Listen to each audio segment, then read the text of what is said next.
stalking Nick Nolte in Cape Fear.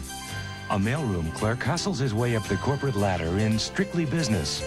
And two kids wish for a happy family in All I Want for Christmas.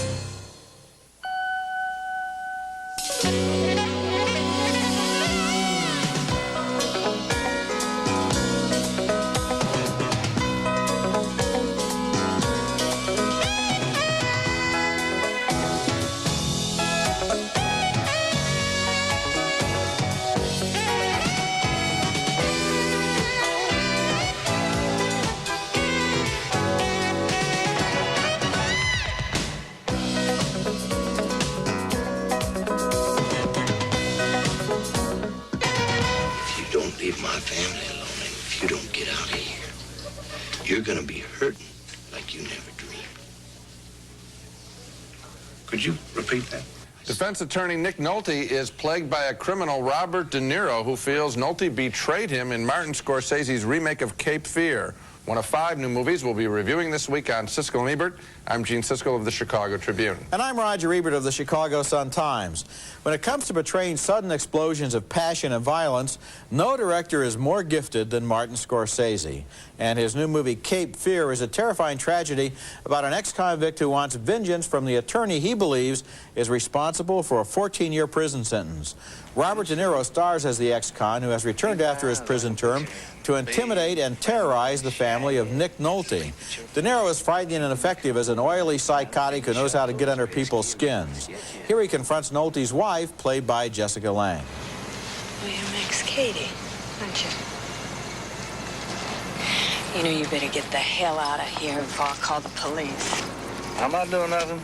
Just giving you back your dog collar. I'm not on your property. What'd you come out here for? You want to look around? Go ahead, Mr. Katie. Take a good look. Nice house. Yeah, it is a nice house. You satisfied now? You seen it? And here De Niro poses as a drama teacher, insinuating himself into the confidence of Nolte's daughter, played by Juliette Lewis. Her performance is a key to this movie because she's at war with her parents, and in a way, she is seduced by De Niro's forbidden appeal. You thought about me last night, didn't you?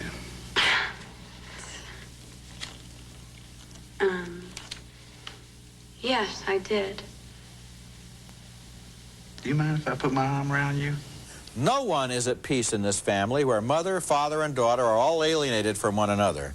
Even when Nolte tries to be a good father, he's carried away by his anger. What are you laughing about? Why are you smiling? I'm asking you a question. Did he touch you? Then wipe that smile off your face. I'm asking you, did he touch you?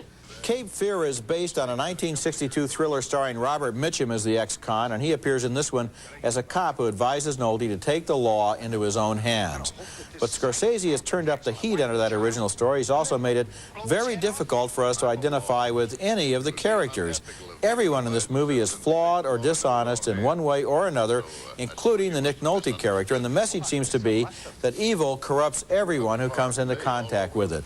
The scariest element of the film for me is De Niro's perverse charm as he persecutes this family. He is sadistic, he is evil, but like a wounded animal that cannot help its violent nature, he kind of gets under our skin. And it's also frightening the way the daughter seems seduced by the darkest and most satanic elements in her environment. She has a smile that's the most disturbing thing in the film. I thought the movie's final violent struggle went on too long and that De Niro's character talked too much when he should have been crazed with pain, but I think Cape Fear was a strong film, an unremitting portrait of evil in a world where good is not an option for anybody. Yeah, the weakness of the picture, I thought, was the ending, which did go on, and there were some jokes when it talks about 2 lawyers going at it and all that. I think that, that he's doing a little bit of David Lynch's kind of material, but he does it with such big stars that it doesn't play as right, it doesn't play as jokey. But for me, the picture was more about the classic Scorsese theme of a man who's a sinner trying to redeem himself, washing, as we see in the movie, washing literally the blood off of his hands. The sin, of course, of infidelity in the marriage, the sin of all kinds of mixed feelings about his wife and his daughter, and then, of course, the sinning professionally by not doing everything he should have done as a lawyer to protect this client. And for me, that was the most frightening character. Nick Nolte, a very restrained, average man kind of performance, average man kind of guy. And and can he get out of this mess? And Nolte is very good in this Yes, film. he in is. fact, the acting throughout the film He doesn't go over the top. No, Nolte, he no. stays tight. But you're quite right that this is a Scorsese film because, of course, the traditional treatment of this story would have been Nolte as the good guy trying to protect his family, and the family bands together behind him, and here's this crackpot outside. But in this film, the evil is inside everyone, and they're all trapped in the same kind of hell. Okay, our next film is a modest but entertaining comedy called Strictly Business about a young, street-smart black man who wants to make it from the mailroom to the boardroom of a big New York real estate company, but he dresses sloppily and is generally an embarrassment to the leading black executive in the company. I work in the mailroom, man. What am I supposed to wear, Armani suit? No, but you don't have to speak and dress so, how do I put this? Black? Well, yes, black. Eventually, the kid, played by Tommy Davidson, convinces the executive, Joseph C. Phillips, to loosen up. The reason is the executive wants to date a female club manager the kid knows. Look, don't you even bite me at all, man. If you mean trendy clothes, no, they're a waste of money. Well, look, if you want to get next to Natalie, who is definitely high level, you're going to have to spend some big bucks. The lady is played by beautiful Halle Berry, who also played a drug addict in Spike Lee's Jungle Fever.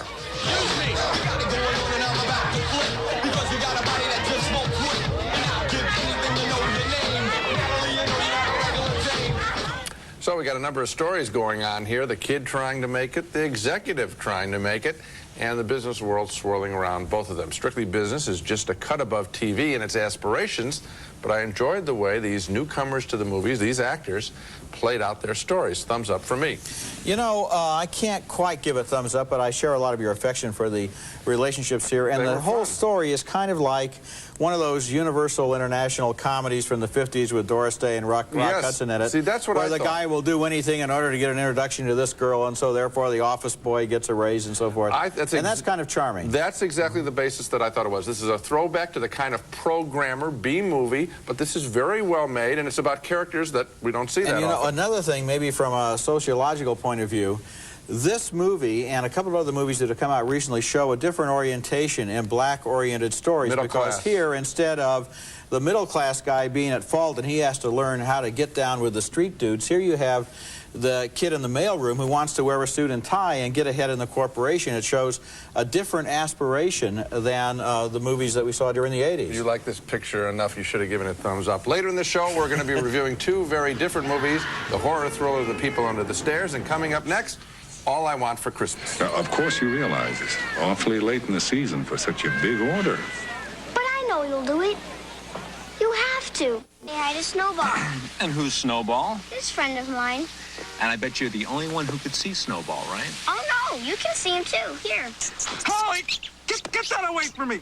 All I Want for Christmas tells the story of those two kids in their battle to keep that nerd behind the wheel from marrying their mother. It's a heart-rending story, potentially, but it ain't heart-rending in this movie, which is a frontal assault on the intelligence of the audience. The kids want their mom to remarry their dad, who used to be a yuppie, but has now abandoned all of that to open his own Manhattan diner. I thought that's what yuppies did, was open Manhattan diners. The kids have moved in with their rich grandmother, played by Lauren Bacall, and here they try to sabotage their mother's wedding plans. Sorry, folks. Sylvia, this is my second marriage, and I was thinking if we could just keep it simple. Excuse me. The little girl figures she made a mistake by asking Santa to let her parents get married again without specifying that they should marry each other. Oh, you're back. I'm back. You wouldn't want something easy, would you? Like a nice doll? I have dolls you wouldn't believe. Can I use the lap? Sure. Okay. Now, we really gotta talk. Then the little girl there teams up with her brother in a plan to get their mom and dad alone together, because if they spend the night, maybe they'll fall in love again. I have to go. First day. Yes. It's a blizzard out there. It's Christmas. You never get a cab. I'd go downstairs and make you a burger and fries. I'm not hungry. And I really shouldn't stay.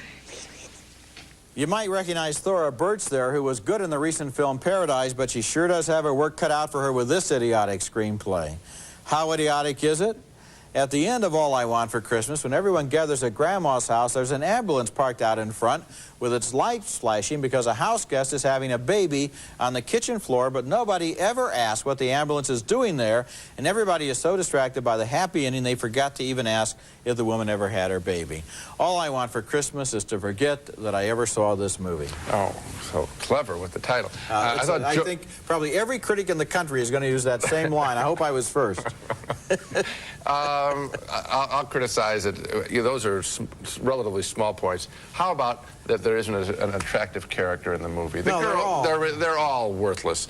And here's another thing that's wrong with the picture.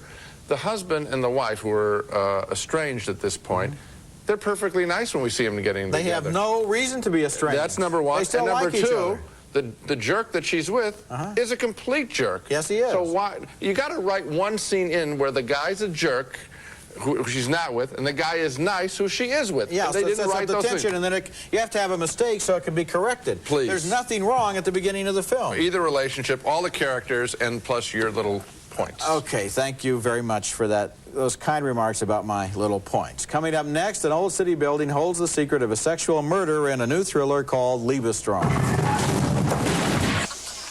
That's a cast iron building out there. I mean, it's crazy to knock it down.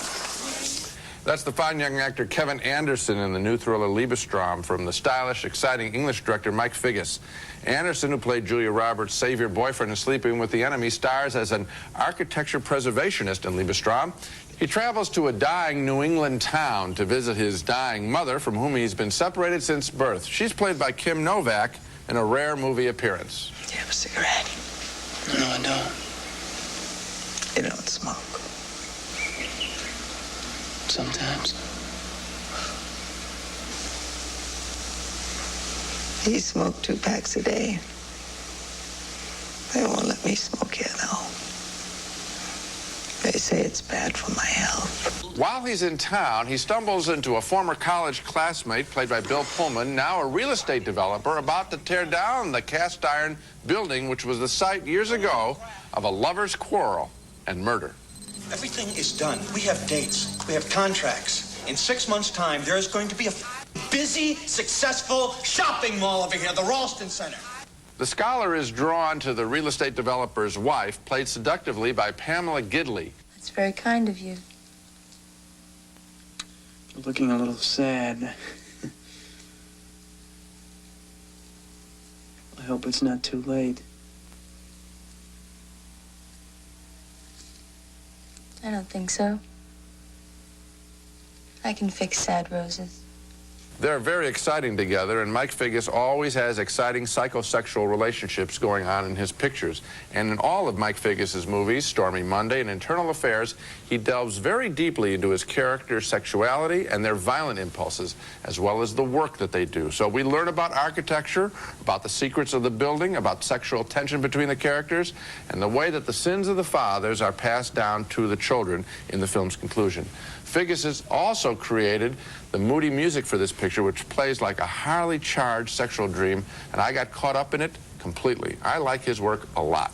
I like his work a lot too, Gene, but I didn't like this work nearly as much as his first 2 films. I wasn't so excited, for one thing, that I learned about architecture. I don't think I really did.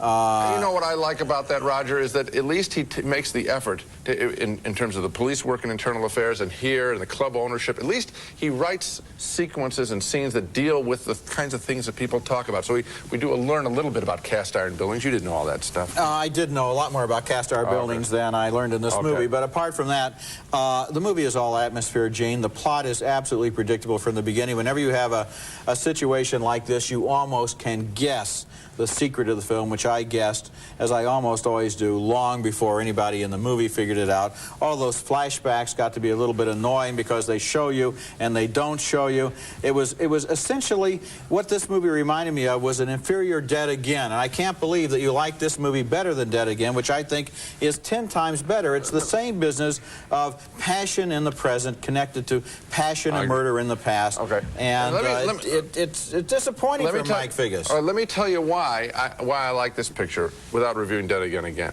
Which you might profitably do. the reason I like it is because I don't even care about the payoff in this sequence, in this film. Just like the style. I like the style, and I like the reality of these three characters in the present. What happened in the past almost isn't that even important to me. It's just an excuse to bring them together. In other words, you like this movie for reasons totally disconnected with why the director made it or why any audience would ever go to see it. You liked it without caring about the mystery, but because you learned about cast iron architecture. What I'm saying is that I said you brought up the obviousness of the mystery, and I'm saying throw out that. You throw it out, and you still have fascinating characters. I don't think that's going to satisfy very many people. When we come back, Wes Craven's latest excursion into depravity, The People Under the Stairs. You know the punishment for losing silverware? I'm sure it's right here. This person has taken a cold medicine with an antihistamine that warned him of driving. Director of horror films is a filmmaker whose credits include Last House on the Left, The Hills Have Eyes, and Swamp Thing. Those are all horror movies, but there's something else, too. He always has some kind of a twist to make things more interesting. And his new movie is named The People Under the Stairs. And no matter whether you like it or not, you haven't seen anything quite like it before. The movie takes place inside a former funeral home where a young girl is held prisoner by two sadistic lunatics who call themselves mother and father, even though they're actually brother and sister. Alice has been bad. She's been feeding that thing between the walls again.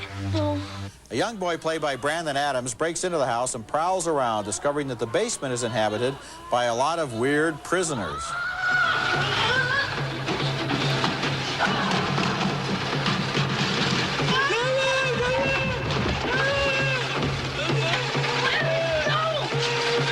The kid tries to help rescue the imprisoned young girl in a house where all the walls are honeycombed with secret passages and ventilation ducts.